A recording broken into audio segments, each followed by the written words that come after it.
ओहो भर्खर भर्खर बिहा गरेको बेला त छोरा मान्छेहरूले कम्ता माया गर्छन्।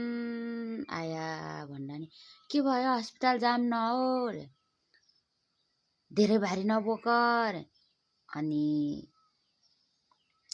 के रे आराम गर्नुपर्छ अरे के कति माया गर्छन् भर्खर भर्खर बिहा गर्न लाग्यो होला त काले पानी तिर्खा लायो न भने लौ लौ लौ भनेर पानी ल्याइदिन्छन् रे।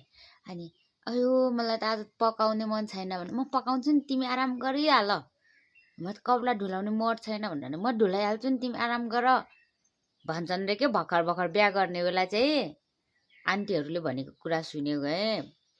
मेरो त यत्रो वर्ष भयो होइन, यो चाहिँ कसलाई थाहा छ। हामी चाहिँ भर्खर भर्खर बिहा गरेको सालमा के ढोरपाटन गयौँ हामी। अनि ढोरपाटनमा चाहिँ हाम्रो ससुराबा हुनुहुन्थ्यो गाई भैँसीहरूसँग। अनि घाँस काट्ने भनेर चाहिँ माथि भिरमा गयौँ। अनि घाँस नि नजाऊ नजाऊ भनेर भन्नुहुन्थ्यो ससुराबाले, तिमी यत्रै सानो छौ कहाँ भिरमा कहाँ जान्छौ, भिर छ त्यहाँ त जङ्गल छ जुकाहरू छ भनेर भन्नुहुन्थ्यो ससुराबाले। अनि म त जुकाकै अन्तरमा हुर्किएको नि त सानोमा भनेर भने ससुराबालाई।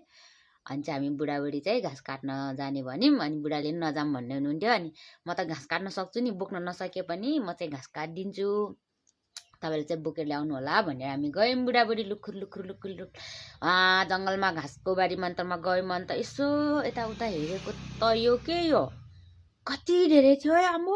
अनि यो त हाम्रो गाउँमा नि हुन्छ नि, यहाँको मान्छेहरूले खाँदैन भनेको त मेरो बुढाले त मान्छेहरू नै बस्दैन, धेरै बुढापाकाहरू बस्छन् यहाँ गोठमा, त्यही भएर खासै खाँदैन नि, मलाई त कस्तो मनपर्छ भनेको त मेरो बुढा त लुखुर लुखुर लुखुर के त्यो भिरमै चढ्न नसक्ने मान्छे त कहाँ कहाँ चढेर यति धेरै टिप दिनुभयो।